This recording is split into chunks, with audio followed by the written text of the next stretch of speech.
Bonjour, on est dans Luc, au chapitre 12.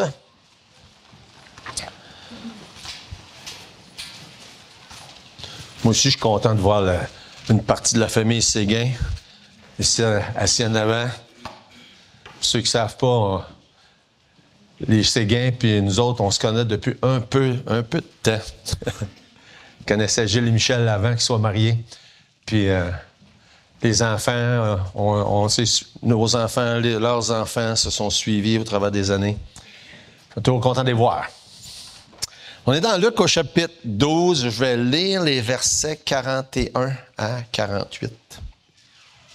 Pierre lui dit, « Seigneur, est-ce à nous ou à tous que tu adresses cette parabole? » Et le Seigneur dit, « Quel est donc l'économe fidèle et prudent que le maître établira sur ses gens pour leur donner la nourriture au temps convenable? Heureux ce serviteur que son maître, à son arrivée, trouvera faisant ainsi. Je vous le dis en vérité, il l'établira sur tous ses biens. Mais si ce serviteur dit en lui-même, « Mon maître tarde à venir », s'il se met à battre les serviteurs et les servantes, à manger, à boire et à s'enivrer, le maître de ce serviteur viendra le jour où il ne s'y attend pas et à l'heure qu'il ne connaît pas. Il le mettra en pièces, lui donnera la part avec les infidèles. Le serviteur qui, ayant connu la volonté de son maître, n'a rien préparé et n'a pas agi selon sa volonté, sera battu d'un grand nombre de coups. Mais celui qui, ne l'ayant pas connu, a fait des choses dignes de châtiment, sera battu de peu de coups. On demandera beaucoup à qui l'on a beaucoup donné et on exigera davantage de celui à qui l'on a beaucoup confié. » Parole intéressante ce matin, certainement qui font réfléchir quand on les lit et surtout quand on n'est pas nécessairement familier avec le contexte. On va prendre le temps d'examiner ça. Avant ça, on va prier. Seigneur notre Dieu, on est reconnaissant pour toutes tes bontés. Merci pour ta grâce. Merci pour le don merveilleux de Jésus qui s'est offert lui-même sur la croix pour donner sa vie en sacrifice, pour sauver des pécheurs comme moi, comme tous ceux qui sont ici ce matin. Seigneur, on est devant toi, on veut te louer, te dire merci, on veut t'adorer, on voudrait te prier, implorer sur chacun de nous ta miséricorde et ta grâce. On voudrait te prier pour tous ceux qui, pour une raison ou une autre, souffrent, soit par l'épreuve de la santé ou autre chose. Seigneur, on te prie que tu places sur chacun une dose de ta grâce et de ta miséricorde. Permets, Seigneur, qu'on puisse être une bénédiction les uns pour les autres en se rendant serviteurs les uns des autres. Seigneur, je te prie que tu parles à nos cœurs, que tu sauves s'il y a qui que ce soit ce matin qui n'a pas encore reçu, compris le don merveilleux qu'on a en Jésus. Seigneur, puisses-tu te révéler et puisses-tu sauver ce matin. C'est dans le nom de Jésus qu'on prie. Amen. Moi, je suis pas de nature patient. Je pense que c'est pas la première fois que je vous dis ça. J'ai un peu j'aime pas ça attendre. Hein? J'aime pas ça attendre pour rien, surtout. Et si je m'en vais me chercher un café au Tim Hortons, j'y vais presque plus en passant, là, mais pas faire de publicité pour eux autres. Mais quand je vais là, puis que j'attends pour un café, puis que je vois 5 personnes en arrière du comptoir qui semblent rien faire, puis qu'il y a 3-4 personnes en avant de moi qui sont pas servies, je revire de bord et je m'en vais. Je me dis, je n'ai pas de temps à perdre avec ça. Si je suis dans une salle d'attente, puis j'ai rien à faire, j'aime pas ça. Hein? Fait que je pense que je suis sûrement pas le seul qui est dans ce cas-là. Et ça me fait Simon aussi. Ça me fait penser, quand on est allé, pendant le camp, il y a un petit gars qui s'est fait mal au bras, je l'ai amené à l'urgence, puis là, j'ai attendu seulement 3 heures en passant. C'était merveilleux, hein? À l'urgence, seulement 3 heures, c'est extraordinaire. Puis, mais je trouvais ça drôle parce qu'il y avait 2 petites filles qui attendaient pas loin. Puis pendant les 3 heures, il était sur le téléphone, puis il faisait du... Comment ils appellent ça? Jacques Padamour appelle ça Snapchat, là, mais Snapchat, je sais pas trop. En tout cas, des affaires de même, ils s'envoyaient des photos à leurs amis, puis ils riaient, puis il y avait bien du fun. Eux autres, ils avaient trouvé quelque chose à faire en attendant. Puis on se rend compte souvent, c'est de plus en plus le cas, les gens, en attendant, font quelque chose avec leur téléphone. Tout ça pour dire que c'est de ça qu'on parle ce matin. Qu'est-ce qu'on fait en attendant le retour du Seigneur? Hein? Est-ce qu'on est là à se tourner les pouces en attendant ou est-ce qu'on est là en train d'utiliser nos pouces en attendant? Qu'est-ce qu'on fait en attendant? C'est de ça dont Jésus parle dans le texte qu'on vient de lire. On va prier. Non, j'ai déjà prié. Ça aussi, c'est pas la première fois que ça m'arrive, hein? Savez-vous qu'est-ce qui est le problème? C'est parce que je le mets dans mes notes, OK? Mais je ne prie pas où est-ce que je l'ai mis. C'est ça qui me mêle, en tout cas. Donc, Jésus, on a vu la semaine passée, Jésus nous dit d'être prêt et de veiller. Il parle de son retour. On a vu ça en quand même pas mal de détails la semaine passée. Mais non seulement on doit être prêt et veiller, mais Jésus s'attend à ce qu'on ne soit pas juste là à rien faire en attendant. Verset 41, dans notre texte, Pierre lui dit, « Seigneur, est-ce de nous ou à tous, est-ce nous ou à tous que tu adresses cette parabole? » Il parle de la parabole précédente. Il dit, « C'était-tu juste pour nous autres ou tu parles pour quelqu'un d'autre? Juste, est-ce que c'est à nous ou c'est pour quelqu'un d'autre? » La question de Pierre est vraiment importante en passant. Hein? Là, on parle d'un sujet qui nous enseigne des principes sur comment comprendre la Bible, comment interpréter la Bible. Là, on pourrait parler juste de ça un matin, puis on aurait pour en masse là, à dire. Et quand on veut comprendre la Bible, il faut se poser les bonnes questions. Pierre pose une bonne question. Quand on lit, ou quand on enseigne, c'est à qui, de quoi, quand, toutes sortes de questions comme ça, si on veut comprendre. Puis comment je le mets en pratique? Ça fait partie des questions qu'on doit toujours se poser quand on étudie la Bible. La semaine dernière, quelqu'un qui visitait pour la première fois, j'ai eu l'occasion de parler avec après, je dis, puis comment tu as trouvé ça? Puis, je ne sais plus exactement ces mots, mais il a répondu quelque chose comme « Ouais, ben vous enseignez l'Évangile tel quel. » J'ai trouvé ça pas pire. Il avait compris que c'est ça qu'on fait. Hein? On enseigne ce qui est écrit textuellement. On enseigne et on croit que la Bible, c'est la source de toute la foi puis de toute la pratique qu'on devrait avoir. On n'a pas d'autres livres qui nous servent d'autorité. Donc, c'est pour ça que c'est important de l'étudier, de la comprendre, de l'enseigner telle qu'elle est. C'est pas les traditions, c'est pas de quoi d'autre, c'est la parole de Dieu. Maintenant, il faut se poser les bonnes questions quand on lit la Bible. C'est important. Pierre la pose. Est-ce que ce que tu viens de nous dire, c'était juste pour nous autres? Ou si c'est pour quelqu'un d'autre? Hein? Est-ce que Pierre voyait plus loin parce que Jésus vient de parler de son retour prophétiquement? Est-ce que c'est pour nous autres au moment où on vit là? Ou c'est pour tous les chrétiens dans l'histoire? Ou est-ce que c'est juste pour nous autres puis c'est pas pour des chrétiens? Fait qu'il y a plusieurs questions là, qui sont incluses dans la question de Pierre. Et j'espère, quand vous lisez la Bible, que vous faites ça, là, poser des très bonnes questions, parce que sinon, ça sert à quoi? Hein? On fait juste lire, puis comme ça dit, on oublie tout de suite après. Hein? Il faut se poser les bonnes questions. Puis quand on va avoir posé les bonnes questions avec les bonnes réponses, là, on se pose toujours la question, mais comment est-ce que je vais le mettre en pratique? Fait que Pierre fait ça, puis Jésus fait comme qu'il fait d'habitude. Il répond pas toujours aux questions que les gens posent. Jésus répond ce qu'il pense qu'ils ont besoin d'entendre et non pas nécessairement qu'est-ce qu'il vient de poser comme question.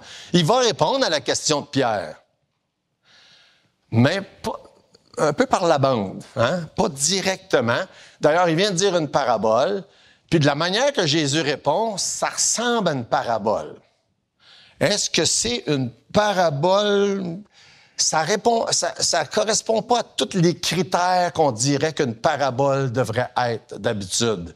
Parce que d'habitude, quand il y a une parabole dans la Bible, ça nous dit que c'est une parabole. Comme on vient juste de lire, là. Hein? Verset 41, il parle de la parabole que Jésus vient de dire. Fait que ça répond pas à tous les critères, mais ça ressemble beaucoup à une parabole. On pourrait peut-être appeler ça une métaphore. On pourrait appeler ça un simili, on pourrait appeler ça tout simplement un exemple que Jésus emploie, une histoire qu'il raconte. Vous savez, des fois, moi, je raconte des histoires. Si je raconte une histoire que je suis allé au Tim Hortons puis que je revirais de bord, ça, c'est vrai. Mais des fois, je vais raconter une histoire que c'est pas vrai. Hein? Parce que c'est une image, une illustration, un exemple pour faire valoir un principe. Jésus fait la même chose. Fait que quand on interprète la Bible, on croit qu'on l'interprète toujours littéralement. Ben si c'est une parabole, de l'interpréter littéralement, ça ne veut pas dire que tous les détails de la parabole sont vrais. On comprend ça? Tout le monde est à la même place, là? Quand on raconte une histoire, ça ne veut pas dire que tous les détails de l'histoire sont vrais. Quand Jésus raconte l'histoire qu'il raconte là, ça ne veut pas dire que tous les détails de cette histoire-là sont littérales. Okay? C'est important de comprendre. On interprète la Bible littéralement quand c'est supposé d'être littéral. Si c'est un simili, si c'est une métaphore, si c'est une parabole, le prendre littéralement, mot pour mot, pourrait nous envoyer dans une mauvaise direction des fois. Okay? C'est important de saisir ça. Fait, Jésus vient de parler de veiller et d'être alerte, d'être prêt dans les versets, avec la parabole précédente. Puis aussi, il veut enseigner qu'on ne doit pas attendre les deux bras croisés. Fait que dans la réponse de la question à Pierre, il va parler de ça. Quand on parle de la fin des temps, quand on parle du retour du Seigneur, quand on parle de l'enlèvement, quand on parle du royaume, quand on parle des tribulations, quand on parle de tous les aspects prophétiques qui s'en viennent, on sait au travers des années, plein de monde ont dit plein de choses qui n'étaient pas vraies. Hein, vous savez ça? Il y en a qui ont, surtout au niveau de fixer des dates. Hein, dire, ça va arriver là, en telle année, puis à chaque fois, ça n'arrive pas. Hein? Il y en a beaucoup qui ont fait ça au travers de l'histoire. Et dans certains cas, les faux prophètes ont même dit aux gens, allez-vous-en sur une montagne, là, puis dans certains cas, là, des robes blanches à telle date, puis vous savez, attendez, le Seigneur va revenir là. Avez-vous déjà entendu l'histoire de même? Hein? Ben, ça n'a pas arrivé, évidemment. C'est intéressant, tantôt, il y a quelqu'un qui est ici en visite, il me disait ça, qui venait de Saint-Jean, où moi, j'ai été à Saint-Jean pendant plusieurs années. Et quand j'ai connu le Seigneur, ça fait quand même un bout de temps, il y avait des gens en même temps qui sont arrivés dans l'Église en même temps que moi, puis ils nous racontaient qu'ils avaient fait partie d'une secte avant ça. À Saint-Jean, OK? Il y avait une secte là, locale, là, je ne sais pas jusqu'à quel point c'était répandu, puis que le leader de leur secte leur avait dit, la fin du monde arrive, là, puis il va y avoir des grosses inondations.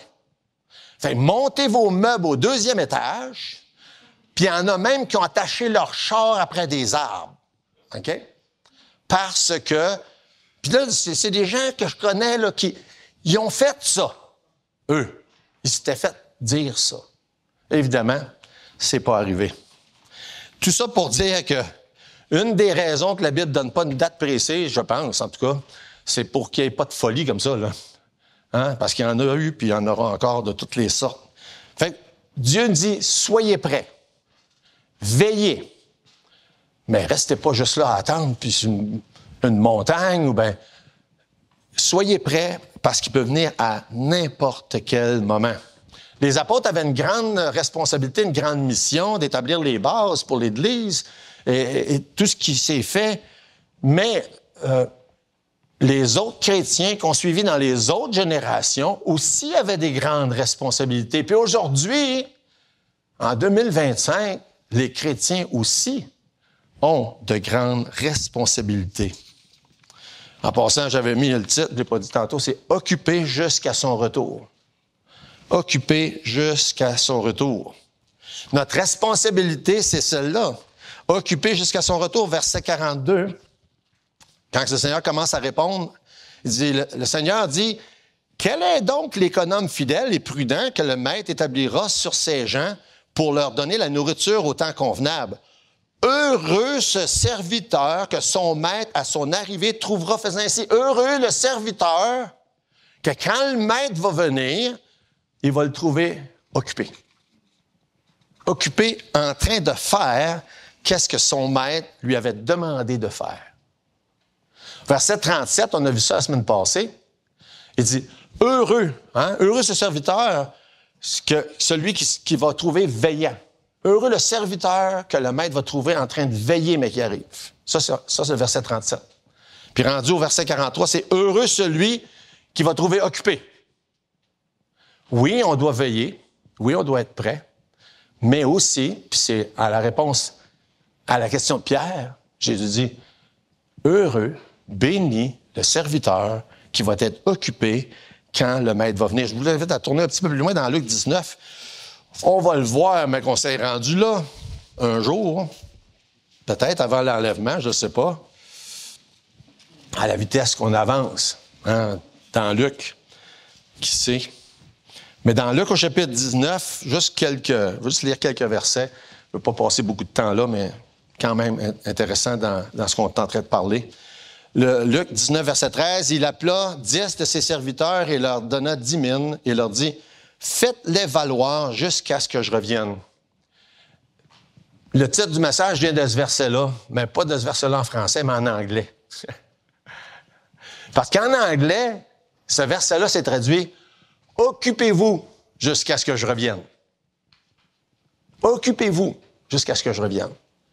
Puis c'est intéressant parce que dans le contexte de cette histoire-là que Jésus raconte là dans Luc 19, la manière d'être occupé, c'est de faire exactement ce que le maître a dit de faire en attendant. Occupez-vous. Faites valoir, puis dans ce cas-là, ici, là, dans le contexte là, de Luc 19, faites valoir les mines que le Seigneur vous a confiées. Ailleurs, ça parle de talent, on va en revenir là-dessus tantôt. Mais c'est la même idée. C'est Dieu t'a confié une responsabilité. Il faut que ça soit mis en application. Fais valoir, occupe-toi de ce que je t'ai dit pendant que je suis parti. Puis quand on regarde au verset 22, puis comme je dis, on ne va pas passer beaucoup de temps dans Luc 19, le reproche que Jésus fait, c'est de ne pas avoir fait valoir, de ne pas s'être occupé de la responsabilité que le maître lui avait donnée. C'est ça le reproche qu'il fait dans le verset 22. On peut retourner dans le chapitre 12, là. C'est juste pour mettre en lumière l'idée que Jésus revient souvent avec il martèle souvent ce même clou-là. Faites ce que je vous ai confié comme mission. Faites ce que je vous ai confié comme mission. Soyez en train d'accomplir les tâches que je vous ai confiées. Quand on est un parent, puis ça vous est sûrement déjà arrivé, moi ça m'est déjà arrivé, que j'ai dit à un ou plusieurs de mes enfants, j'aimerais ça que tu fasses telle chose. Puis là, moi, je suis allé faire d'autres choses. Puis quand je suis revenu, c'était pas fait. As-tu déjà arrivé à d'autres parents? Hein? Est-ce qu'on aime ça dans ce temps-là? Pas vraiment.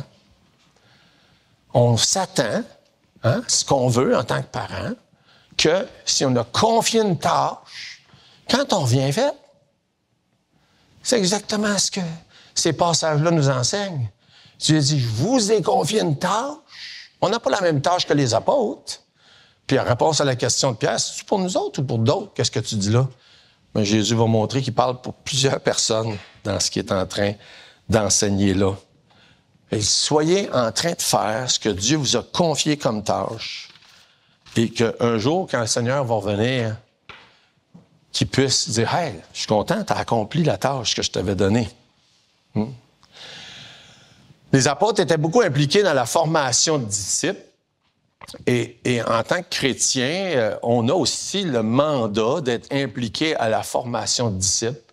Puis des fois, je me dis, pour ma part, puis probablement je ne suis pas le seul, je me dis, je pense que j'ai manqué dans la formation de disciples à mettre beaucoup d'emphase sur le fait qu'un disciple doit être en train de servir. Ça fait partie de la formation d'un disciple, de réaliser qu'on est censé d'être en train de servir. Un disciple est un serviteur. On ne peut pas passer à côté de ça. Un disciple doit être en train de servir. C'est de ce sujet-là dont Jésus parle dans cette section-là. Un disciple est un serviteur, doit être occupé à servir. Et il faut se poser la question, si je te pose la question, es-tu un disciple? Ben, si la réponse est oui, es-tu un serviteur? Ce serait supposé être oui aussi. Ça va ensemble. Un disciple est un serviteur qui est occupé en train de servir. J'aime ça quand quelqu'un, puis ça m'arrive de temps en temps, quelqu'un me dit « Qu'est-ce que je peux faire pour servir? » Ah, que j'aime ça, cette question-là. Qu'est-ce que je peux faire? Vous savez, on passe des feuilles, puis c'est nouveau là, dans notre manière de fonctionner. Hein? Seigneur, que veux-tu que je fasse? Il y a toute une liste de choses qu'on pourrait être en train de faire. Puis c'est pas toutes des tâches glorieuses. Je pourrais prendre l'exemple d'enseigner l'école du dimanche. Là, c'est pas mal élevé là, dans les tâches. Là. Mais ça pourrait être laver des toilettes aussi. Ou passer à la balayeuse. Ou pelleter de la neige l'hiver. Puis là, je fais juste nommer 2, 3 affaires. Il y en a des dizaines et des dizaines. Ça peut être visiter quelqu'un, fournir un repas, ça, évangéliser. Et la liste, elle est longue. Qu'est-ce que je peux faire pour servir? Et si je suis un disciple, ça devrait être une de mes priorités numéro 1. Hein? Louer le Seigneur, adorer, lire sa parole, évangéliser, c'est haut là, dans les priorités. Mais servir, là, c'est pas bien loin en arrière. C'est pas bien loin. Un ou l'autre. Le mot « serviteur » revient 864 fois. Ben, pas juste le mot « serviteur », mais le mot qui veut dire « servir ». Il y a 200 fois, c'est un verbe. Fait qu'en tout, là, ça fait au-dessus de 1000 fois dans la Bible qu'il est question de servir. Je n'ai pas pris le temps de compter combien de ces fois-là avaient rapport avec un enfant de Dieu là, puis son service, là, mais il y en a une grande proportion de ce que c'est. Mais je veux juste lire quelques versets, parce que c'est de ça dont Jésus parle. Jean chapitre 12, verset 26. On parle d'un disciple. Un disciple, c'est quelqu'un qui suit le Seigneur. Puis dans Jean 12, 26, ça dit « Si quelqu'un me sert, qu'il me suive. » Ça va ensemble. Si quelqu'un me sert, qu'il me suive, là où je suis, là aussi sera mon serviteur. Si quelqu'un me sert, le Père l'en aura. Ça c'est un principe de base. Si quelqu'un veut me suivre, il me sert. Si quelqu'un me sert, il me suit, etc.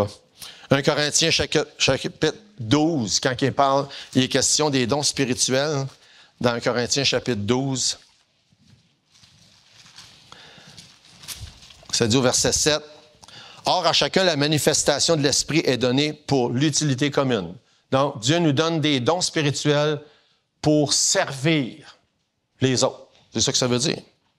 Et ça le dit de manière encore plus spécifique dans 1 Pierre, chapitre 4. 1 Pierre, chapitre 4, puis le verset 10.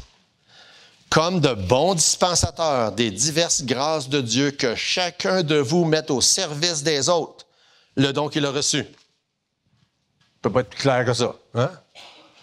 On parle des dons spirituels dans 1 Corinthiens 12. Là, dans 1 Pierre 4, ça dit que chacun mette au service des autres le don ou les dons qu'il a reçus.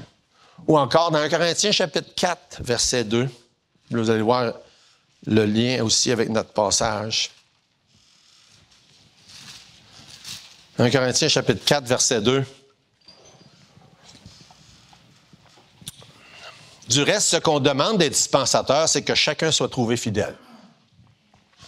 Dieu demande des dispensateurs, de chacun soit trouvé fidèle. Puis quand on est dans Luc, chapitre 12, verset 42, vous savez, le mot dispensateur, qui est traduit en français dispensateur, en grec, là, ça peut être le mot économe, puis ça peut être aussi le mot administrateur. Puis dans Luc, chapitre 12, verset 42, quand ça dit... Et le Seigneur dit, quel est donc l'économe fidèle? C'est le même mot dans la langue originale. Le même mot qu'on vient juste de lire dans 1 Corinthiens chapitre 4, où ce que ça dit, ce qu'on demande des dispensateurs, des administrateurs, des économes, tous ceux que Dieu a appelés à servir, c'est qu'ils soient fidèles. C'est qu'ils soient fidèles. C'est ça que Dieu demande. Dieu s'attend à ce que ses serviteurs servent d'une manière fidèle jusqu'à son retour. Jusqu'à son retour. Servir, c'est pas quelque chose de réservé à un petit groupe de croyants dans une église. Je ne vous demanderai pas de lever la main, mais je me demande combien de gens pensent que c'est ça. que c'est supposé être réservé à un petit groupe. Selon les statistiques, puis des fois je me dis, pour moi, ils se trompent, mais dans la réalité, je pense qu'ils ne se trompent pas. On nous dit que dans la majorité des églises, de 10 à 30 % des gens servent. Quand je lis ça, je me dis, il y a un problème. Il y a un problème. S'il y a juste 10 à 30 % des gens qui servent, quand Dieu dit que chaque serviteur, chaque disciple doit être en train de servir. Puis, comme on l'a lu tantôt dans Pierre 4, puis, servir Dieu, ça implique se rendre au service des autres. Hein? Que chacun mette. C'est ça, on l'a lu tantôt. Hein? Au service des autres. 1 Pierre 4, 10. Comme de bons dispensateurs des diverses grâces de Dieu, que chacun de vous mette au service des autres le don qu'il a reçu. Verset 43, dans notre texte, on peut retourner là si vous y étiez plus.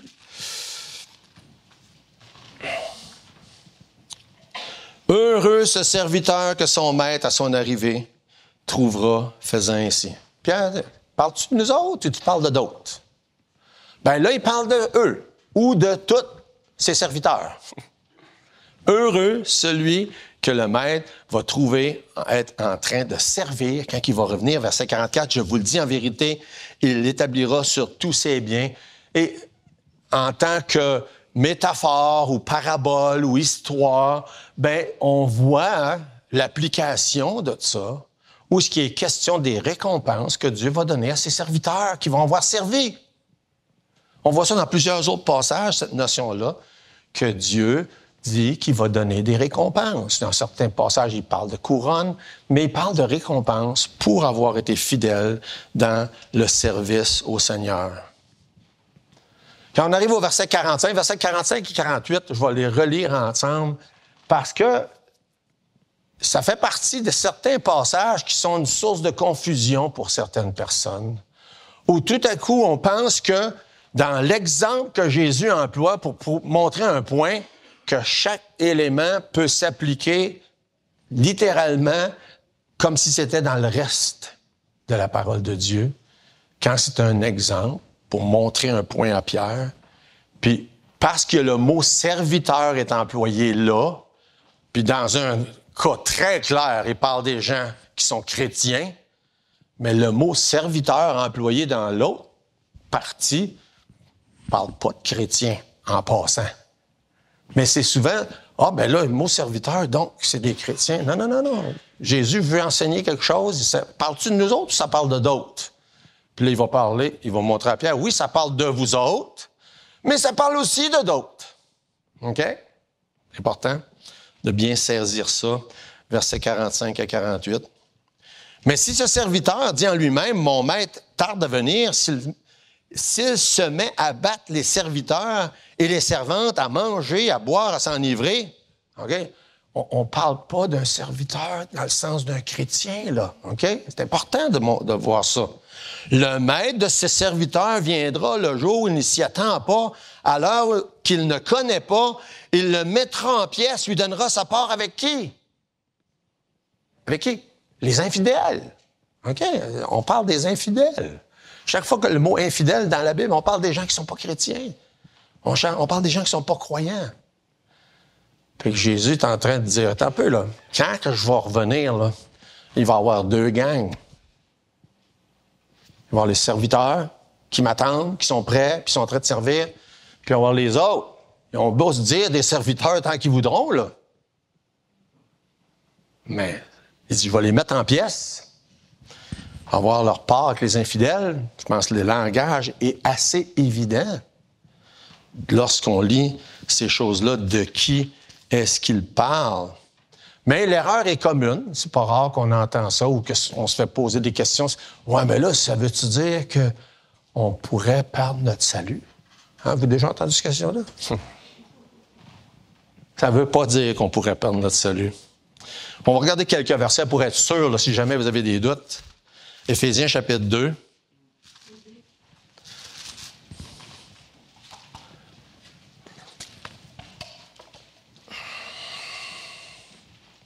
Versets 8 et 9. Car c'est par la grâce que vous êtes sauvés par le moyen de la foi. Cela ne vient pas de vous. C'est le don de Dieu. Puisque Dieu donne, il ne le renlève pas après, en passant. Ce n'est point par les œuvres, afin que personne ne se glorifie. Puis on va aller dans 2 Timothée, chapitre 2.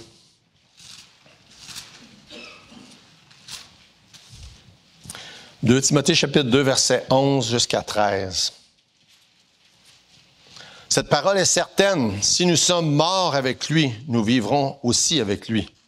Si nous persévérons, nous régnerons aussi avec lui. » On parle de ce qu'il va donner à ceux qui sont fidèles. Là. On a vu ça dans Luc 12. « Si nous le renions, lui aussi nous reniera.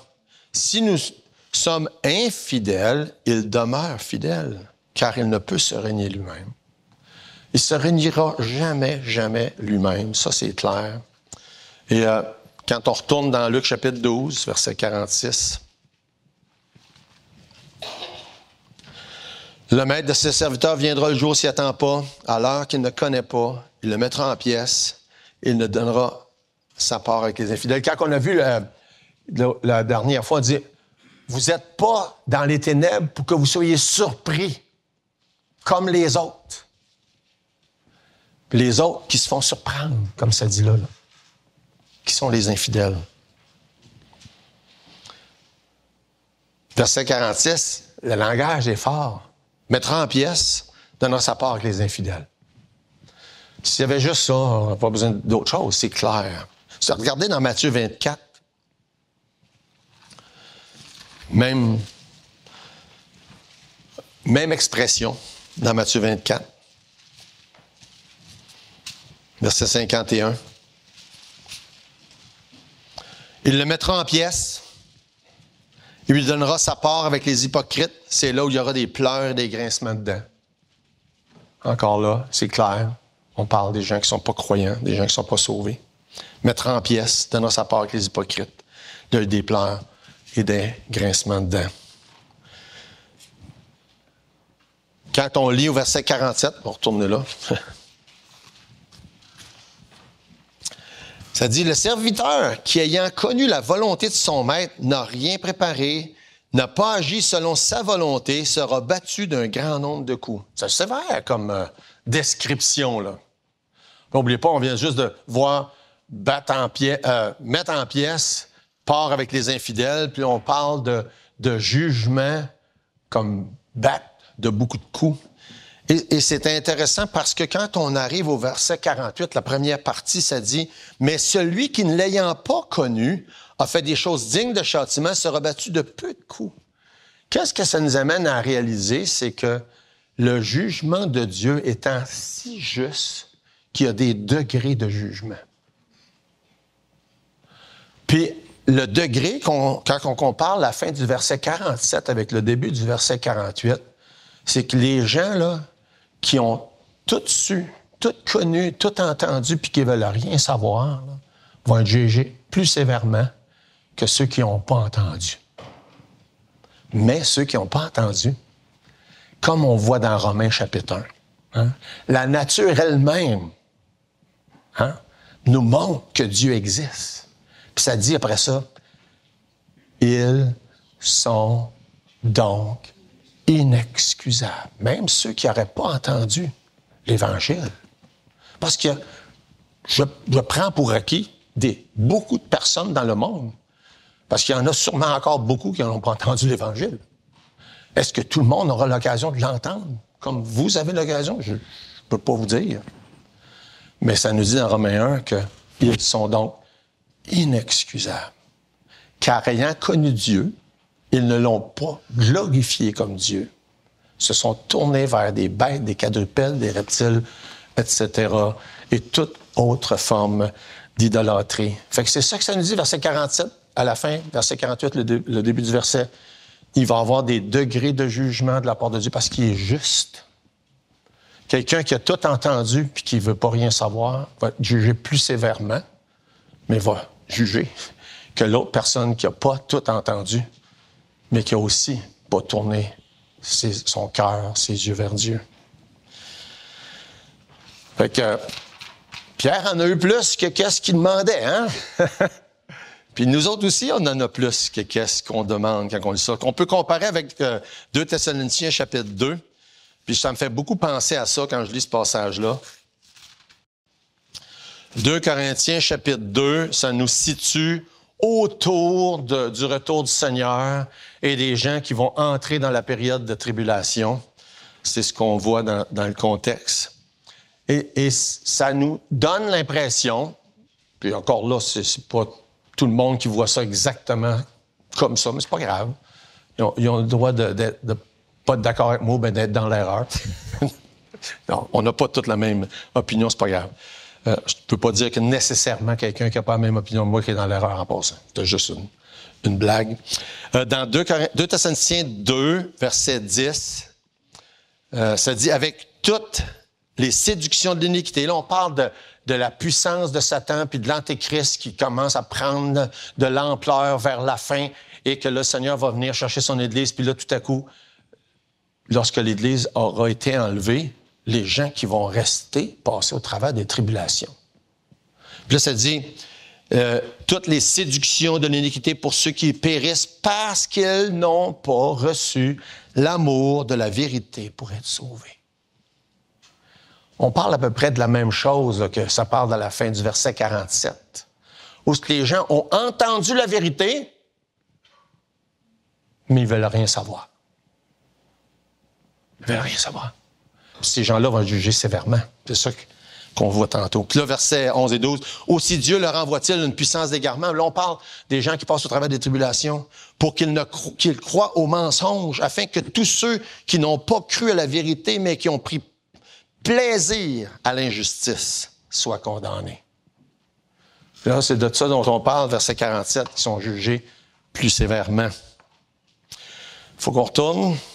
Qu'on a acheté. Ah, mais c'est pas si pire. Hey! T'en avances. Non, pas en avance, mais dire. En tout cas, ça va moins vite. Ça va moins vite que je pensais. Des fois, c'est l'inverse. Donc, verset 48. Dieu va juger plus sévèrement ceux qui ont tout entendu que ceux qui n'ont pas entendu. Mais les deux vont être jugés. Puis l'inverse est aussi vrai pour ceux qui sont sauvés. Ils ne seront pas jugés, mais il va y avoir des degrés de récompense. Il va y avoir des degrés de récompense. Pour ceux qui auront servi fidèlement versus ceux qui n'auront pas servi fidèlement, il va y avoir des degrés de récompense. On voit ça dans plusieurs passages. On n'a pas toutes les mêmes responsabilités. On n'a pas tous les mêmes dons. On n'aura pas tous les mêmes comptes à rendre. Mais on va tous avoir à rendre des comptes selon ce que Dieu nous a demandé. Chacun va devoir rendre des comptes. Par exemple, dans la parabole du semeur, quand le grain tombe dans la bonne terre, il ne produit pas toujours le même pourcentage de fruits. On voit ça. Le grain tombe dans la bonne terre. C'est une bonne semence. Il prend racine, il porte du fruit. Mais quand on lit au verset 23 dans Matthieu 13, ça dit, porte du fruit, un grain donne 100, un autre 60, un autre 30. Porte tout du fruit. Chaque chrétien va porter du fruit, supposé. Il y en a qui vont en porter moins que d'autres. C'est ça que ça dit là. Puis dans Matthieu chapitre 25 aussi, verset 15, quand il parle des talents, Matthieu 25, verset 15, ça dit, il donna 5 talents à l'un, 2 à l'autre et 1 au troisième. Alors, remarquez bien ce que ça dit. À chacun selon sa capacité. Pas les mêmes capacités, pas les mêmes responsabilités, pas les mêmes devoirs, pas les mêmes choses à accomplir, mais chacun doit accomplir quelque chose. Ça, c'est clair. Et donc, Dieu est juste. Il ne va pas demander des comptes à quelqu'un qui avait juste la responsabilité de passer le balai. Dire, comment se fait que tu n'as pas, je ne sais pas, peinturé les murs? Ben non, mais ma job, c'était de passer le balai. Puis je l'ai passé fidèlement. C'est la même chose pour le service chrétien. Il y a des gens qui ont la responsabilité de faire certaines choses. Par exemple, on va vous donner un bon exemple. Il y a des gens qui contrôlent le système de son en arrière.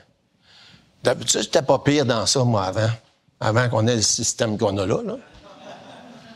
Là, je comprends pas comment ça marche. Demandez-moi pas d'y aller. Je suis pas qualifié pour ça. Des fois, je réponds ça à des gens pour des choses. J'ai pas eu mon cours encore. Puis ça, c'est vrai, j'ai pas eu mon cours encore. Donc, Dieu me demandera pas des comptes là-dessus. Il va dire, comment ça fait que t'as pas occupé du système de son, toi? T'as pas ma job. T'as pas ma job. Mais s'il me demande, puis comment ça fait que t'as pas prêché? Là, je vais bégayer. Parce que c'est supposé de le faire. Et regardez-vous, là, qu'est-ce que vous êtes supposé de faire? Puis si vous ne savez pas, venez moi vous en trouver. Hein? Ça, mais j'ai été même cité là-dessus un jour. Vous ne savez pas quoi faire, les gars, venez me voir, on va vous en trouver. Les ados ici dans l'église, il y a quelques années, ils se ramassaient ici les dimanches après-midi, quand on avait des cultes le soir, puis s'amusaient. Puis à chaque fois, j'en voyais un, où je les voyais bras croisés. Les gars, vous ne savez pas quoi faire, venez me voir, vous en trouver. Ils se trouvaient tout de suite de quoi faire. Ils aimaient bien mieux faire ce que eux aimaient faire que ce que moi, j'avais dans l'idée de le faire faire. Mais Dieu, lui, il nous donne toujours les responsabilités qui conviennent aux dons qu'il nous a donnés. Maintenant, peut-être quelqu'un dit, moi, je n'ai pas de don. Vous n'avez. Ouais. La Bible dit à chacun. Chacun. Le mot chacun, vous savez ce que ça veut dire? Chacun. L'Esprit de Dieu nous a donné un don pour l'utilité commune. À chacun. Il n'y a pas un enfant de Dieu à qui Dieu n'a pas confié une ou des tâches. Puis heureux le serviteur qui va être en train de le faire quand je vais revenir. Et comme on l'a lu tantôt, c'est que, peut-être on l'a pas lu, je pense que oui, 1 Corinthiens 4:2. Du reste, ce qu'on demande à des dispensateurs, c'est que chacun soit trouvé fidèle. Puis il y a un autre principe intéressant dans Luc chapitre 16, verset 10.